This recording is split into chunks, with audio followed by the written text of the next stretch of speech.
The First Coming and the Prophecy in the Sky. This research has been prepared for the 144,000 teachers, and it is part 5 of the Time No Longer series. Psalm chapter 19, verses 1 to 4. The heavens declare the glory of God, and the firmament showeth his handiwork. Day unto day uttereth speech, and night unto night showeth knowledge. There is no speech nor language where their voice is not heard. Their line is gone out through all the earth, and their words to the end of the world. In them has he set a tabernacle for the sun.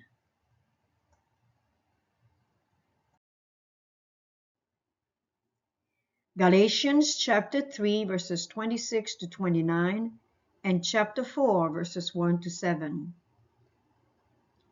For you are all the children of God by faith in Christ Jesus. For as many of you as have been baptized into Christ have put on Christ. There is neither Jew nor Greek, there is neither bond nor free, there is neither male nor female, for ye are all one in Christ Jesus. And if it be Christ, then are ye Abraham's seed, and heirs according to the promise. Now I say that the heir, as long as he is a child, differ nothing from a servant, though he be Lord of all, but is under tutors and governors until the time appointed of the Father. Even so we, when we were children, were in bondage under the elements of the world. But when the fullness of the time was come, God sent forth his Son, made of a woman, made under the law, to redeem them that were under the law, that we might receive the adoption of son. And because you are sons, God hath sent forth the Spirit of his Son into your hearts, crying, Abba, Father. Wherefore thou art no more a servant, but a son, and if a son, then an heir of God through Christ. Let us pray. Kind and loving Father, which art in heaven, hallowed be thy name. Thank you so much for sending your Spirit now with the power to instruct us, to guide us into this wonderful truth of the first book of nature, which has existed since creation. Thank you for instructing us in understanding how great is your mind. In Yeshua's name, hallelujah. Old Light and New Light, Christ Object Lessons, page 127. In every age, there is a new development of truth, a message of God to the people of that generation. The old truths are all essential. New truth is not independent of the old, but an unfolding of it. It is only as the old truths are understood that we can comprehend the new. When Christ desired to open to his disciples the truth of his resurrection, he began at Moses and all the prophets, and expounded unto them in all the scriptures the things concerning himself. Luke chapter 24, verse 27. But it is the light which shines in the fresh unfolding of truth that glorifies the old. He who rejects or neglects the new does not really possess the old. For him, it loses its vital power and becomes but a lifeless form. From the series Time No Longer, number 5. And this is day 5, the first coming and the prophecy in the sky. For the first coming and the prophecy in the sky, these are the recommended studies. Isaiah chapter 9, Unto us a child is born.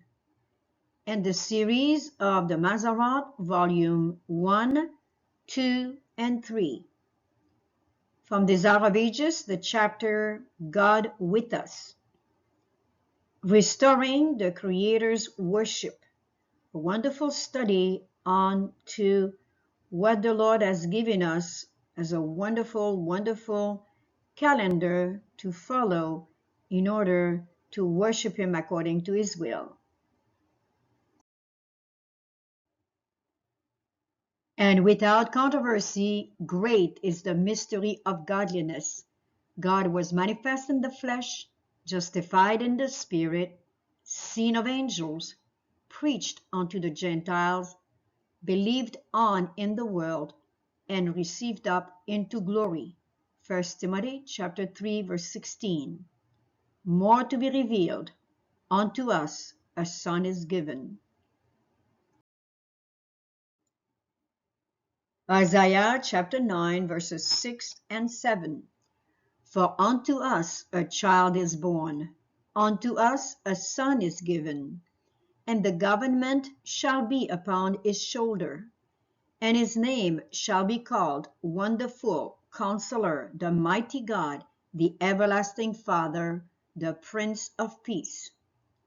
Of the increase of his government and peace there shall be no end, upon the throne of David and upon his kingdom, to order it and to establish it with judgment and with justice, from henceforth even forever.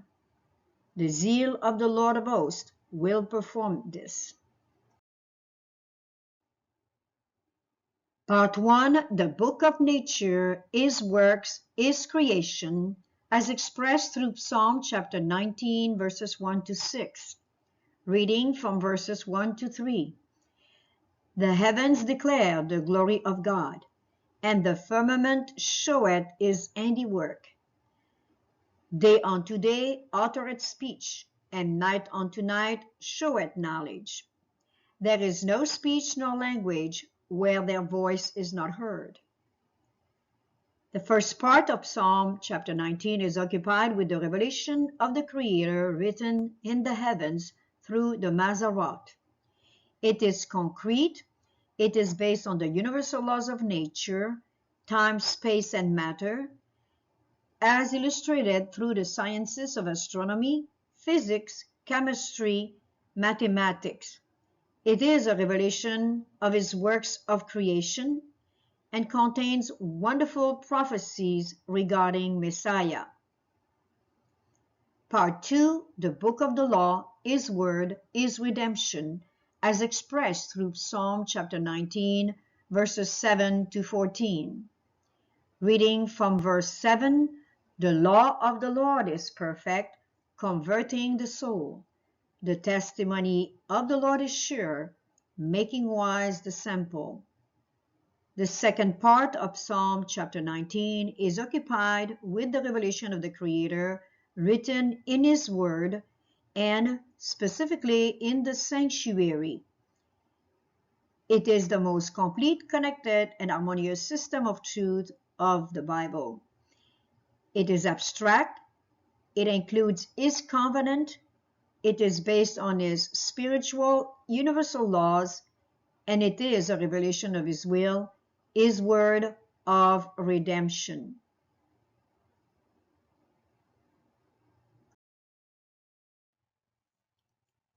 This is holy ground.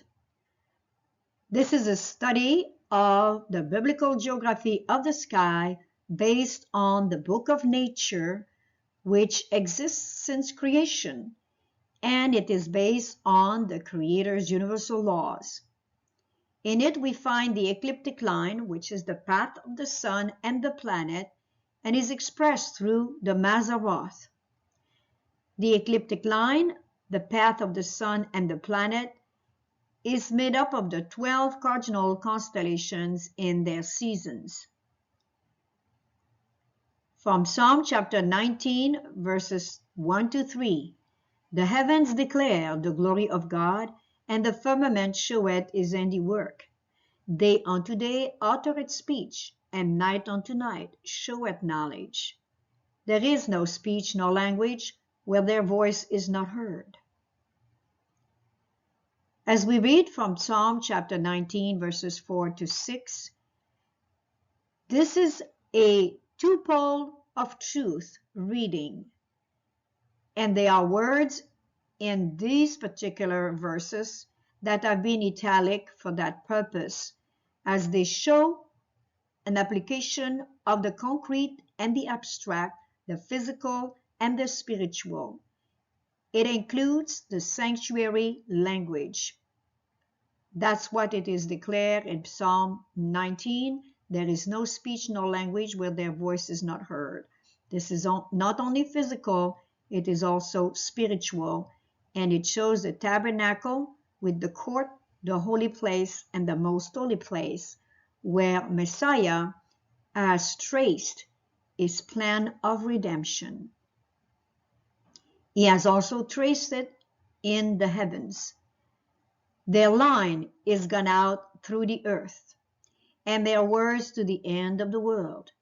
In them has he set a tabernacle for the sun, which is as a bridegroom coming out of his chamber, and rejoiceth as a strong man running a race. His going forth is from the end of the heavens, and is circuit unto the ends of it, and there is nothing hid from the heat thereof. In Job chapter 38, verse 5, the Creator asks, "Who has laid the measures thereof, if thou knowest? Or who has stretched the line upon it?" That line, according to Job chapter 38, where many question, the Creator asked Job, which Job cannot give any answers for it. It is not to show necessarily that Job is ignorant, but is to show the great mind of the Creator. The ecliptic line is an extrapolated line in the sky made up of the 12 cardinal and 36 decan constellation, which marks the annual path of the sun and the planet. The moon travels the ecliptic line north and south in 1 month. It is composed of 48 constellations, 12 cardinals, and 36 decan. Every cardinal constellation contains 3 decans, and as you calculate mathematically, you will see that 3 by 12 gives us 36, and 36 plus 12 gives us the 48 constellation, which make up the ecliptic line. There are more constellations in the skies, but these are very particular, because in Isaiah chapter 40 verse 26 we read, "Lift up your eyes on high, and behold who has created these things, that bringeth out their host by number, he called them all by names." And this is also repeated in Psalm chapter 147 verse 4. Every one of these wonderful constellations, both the cardinal and the decan, have a specific name with a specific meanings, which points to the prophecies of the Messiah, first coming and second and third coming. The structure of the 3 books of the Mazarat, his works, is wonderful creation. The 3 compartments in the sanctuary, his word, is wonderful plan of redemption. The structure of the 3 books in the Mazarat is a repetition of a group of words in reverse order called chiasma, having for its first and last chapters the person of the Redeemer for book number 1, in A in prophecy, in A in fulfillment, while in the 2 central chapters is his work and his accomplishment, in B in grace, in B in conflict. Repeating for the second book, the person of the Redeemer in C in prophecy, in C in fulfillment, while in the 2 central chapters is his work and its accomplishment, in D in grace, in D in conflict. Repeating for the third book, the person of the Redeemer in E, in prophecy, in E, in fulfillment, and the central chapter is work and its accomplishment in F, in grace, in F, in conflict. It is thus presented, including the three sanctuary compartments. Starting with the first book, pointing to the court. The court is where the reception of the early rain is, along with the kingdom of grace, which has been established at the Messiah's first coming. Looking now in the first book of the Mazarat, we start again the application of the repetition of the group of words in reverse order with A in Virgo, Betula, the prophecy of the bruised seed, in A, Sagittarius Cachet, the fulfillment of the promised victory of the Redeemer. Looking at the two central chapter is his work and accomplishment in B, with Libra Mosnaim, the work accomplished in grace, and in B, with Scorpio Aquav, with the work accomplished in conflict. Repeating into the second book the same application, which points to the holy place, where we have the early rain and again the establishment of the kingdom of grace, and this is when Christ returned to heaven. In the second book of the Mazarat, we are looking now at Capricornius, Getty, the prophecy of the promised deliverance in C, and in C in Aries, Tole, the fulfillment of the promised deliverance. Again, the two central chapters is his work and its accomplishment. Looking again at the second book in Aquarius, Dili, the result of the work bestowed in grace, and in D, Pisces, Dagim, the result of the work enjoyed in conflict. Looking now at book number 3, which points to the most holy place and the reception of the latter rain, the kingdom of glory in the mind, and to become the kingdom of glory in the body, the change of the corruptible for the incorruptible at the second coming, then followed with the third coming. The third book of the Mazarat in E, we have Taurus, Shar, the prophecy of the coming judge of all the earth. And in E, Leo, Aries, the fulfillment of the promised triumph, which points to the third coming. The two central chapters of the third book is his work and accomplishment in F, for Gemini Theomim, the Redeemer's reign, grace and glory, the second coming.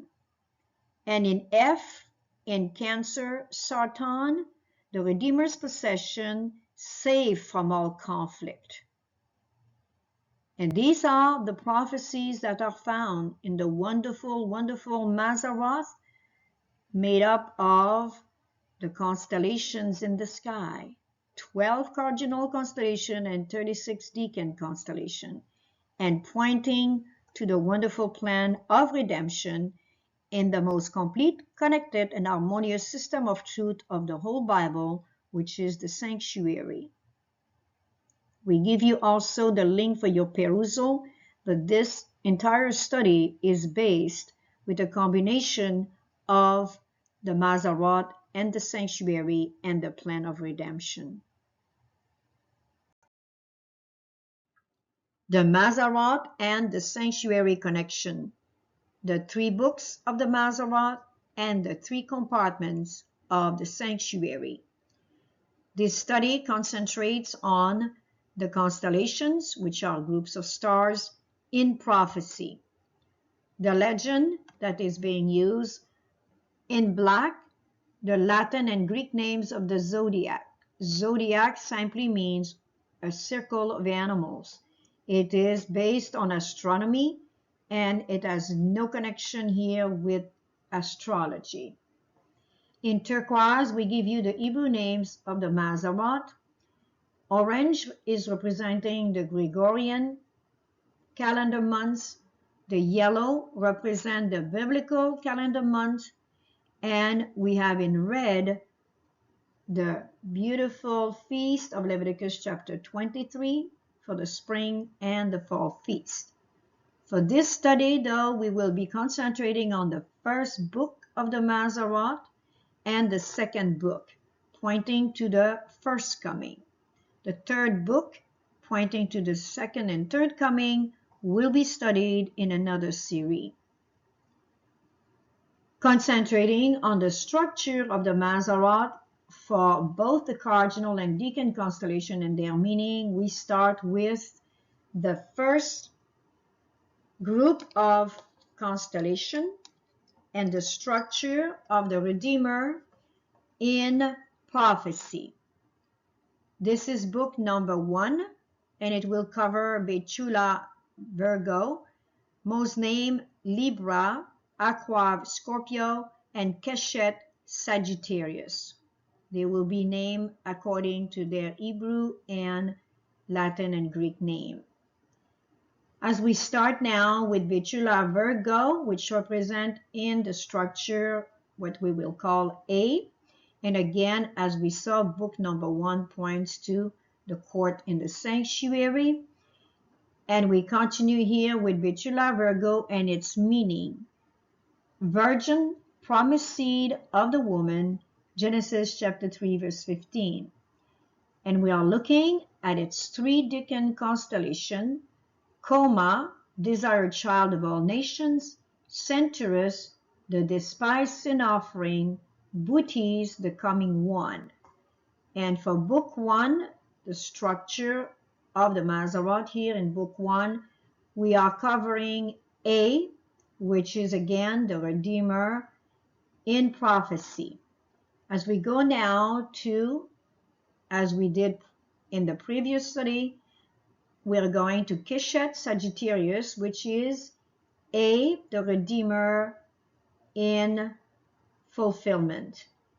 Sagittarius or Keshet Sagittarius means the Redeemer's triumph with its 3 decan constellation, Lyra or Lyre, praise prepared for the conqueror, Ara, altar, consuming fire for the enemy, Draco, the dragon cast down from heaven. As we cover A and A for the first book, now we are looking at B and B, which are the central chapters of the first book, passing from the Redeemer in prophecy, the Redeemer in fulfillment. Now we are looking at the Redeemer's work and accomplishment in grace, the Redeemer's work and accomplishment in conflict. Looking at Mos name Libra in the Mazarat, it means the Redeemer's atoning work with its 3 decan constellation, Southern Cross, the cross and jewel, Victima, the lamb, the victim slain, Corona, the royal crown bestowed. And the second chapter, Aqua, Scorpio, which means the Redeemer's conflict and its 3 decan constellation, Hercules, mighty one, seeming to sink in the conflict, Ophiuchus, struggle with the enemy, Serpent, struggling with the man. So now we have covered book number 1, A, the Redeemer in prophecy, A, the Redeemer in fulfillment. In the 2 central chapter, B, the work and accomplishment of the Redeemer in grace, and the work and accomplishment of the Redeemer in conflict. And you can see how the meaning of each of these wonderful constellations are actually demonstrating just that. And these are strictly the meaning of these beautiful constellation which were given, as we remember, by the Creator himself. So he had a purpose. This is not a coincidence. This is all part of his wonderful cedar in the sky, special order. As we pass now to the second book for the structure, which is a chiasma, which is a repetition of words in reverse order, we will be covering Gedi Capricorn, Delhi Aquarius, Dagim Pisces, and Tole Aries. As we're starting now with, again, the same structure with the book number 2 and looking at Gedi Capricorn. This is the Redeemer in prophecy, which will be followed with Tole Aris, which is the Redeemer in fulfillment. Gedi Capricorn, which means the goat of atonement slain for the redeemed, blessing procured. The three decan constellation of Gedi Capricorn, Sagitta, arrow of God sent forth. Aquila, the eagle smitten, one falling. Delphius, the dead one rising again. This is the Redeemer in prophecy. Looking now at Tole Aris, the meaning of it is the lamb was slain, prepared for victory. Its three decan constellations, Cetus, sea monster, overthrown, bound. Cassiopeia, freed, enthroned woman, preparing for her husband. The Redeemer, marriage of the Lamb. Perseus, the delivering is redeemed. So these are representative of the Redeemer in prophecy and the Redeemer in fulfillment. Looking now at, this was C and C, we are looking now at D and D, the two central chapters of the second book. So we are looking at Delhi, Aquarius, Dagim, Pisces. The meaning of Delhi Aquarius for the, again, the work and accomplishment in grace is the living waters poured for the redeemed, blessing ensured. Its three decans, Pisces Australis, being blessing bestowed, Pegasus, blessing quickly coming, and Cygnus, the swan, the blesser who returns. As we look now at the second chapter of the book number 2, Dagim Pisces, the meaning of Dagim Pisces is the redeemed, blessed, company of congregation with its three decans, the bend, bound but binding enemy, Andromeda, the chained woman, the redeemed in affliction, Cepheus, the crowned king, the redeemer coming to rule.